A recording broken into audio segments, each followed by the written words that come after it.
Yun no, mga idol. Kung ikaw ang gusto mo magkapera, kahit sa maliit na bagay o kaya panimula pa lang ang gusto mo, gumawa ka ng pera. Di mo kaya magkaroon ng pera, gumawa ka ng pera. Diba ganito? Punta ka sa kung anong gusto mo. Bili ka na kung ano, kunyari bili ka ng damit. So ayan, diba?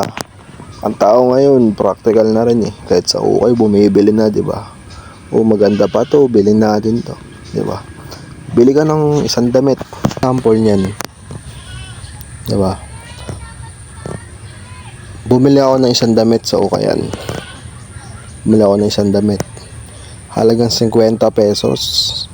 May nagustuhan akong damit doon, pero binenta ko ng 150. I-post natin sa kung ano mang social media yan. Kasi iba ngayon, yung mga iba natin mga tamadyang gusto bili na lang ng bili, diba?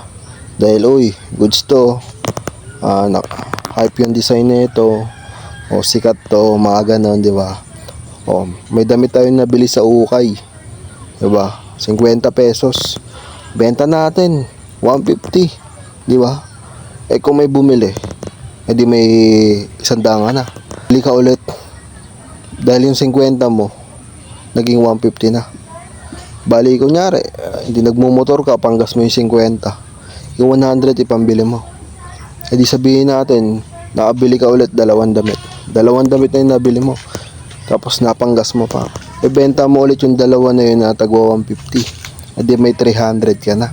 Bumili ka ulit ng mga damit, edi yung 300 mo, meron ka ng 6 na damit, benta mo ulit ng tagwa 150. 1,000 na.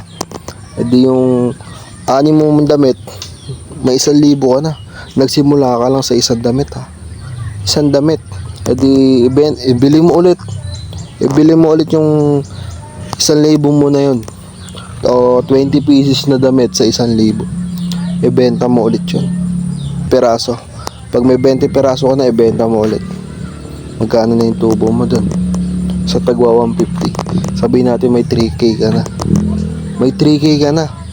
Yung 3K mo na yun, bumili ka na ng bundle. Yung bundle na yun, sabihin natin 1.5 sa isang bundle. Bumili ka 2 bundle kasi tagwa 1.5. Ang laman nun, sa binta mo ulit ng tagwa 150. Sabihin, di nabenta mo lahat yun. Yung 60 pieces na damit, nabenta mo ng tagwa 150 isa, diba? Tagwa 150, magkano yung total? Diba? Sa una, napakaliit pa lang, puhunan mo 50, tapos kumikita ka ng mga ilan o magkano, diba? Yung 60 pieces na damit, nabenta mo ng tagwa 150 isa, hindi, ang laki na ng kita mo, diba? Ganun lang mga idol. Sipagan nyo lang, mag-isip kayo kung ano yung mga maganda. Taong ka na, nag-aaral ka pero may business ka na ng maliit na business, diba?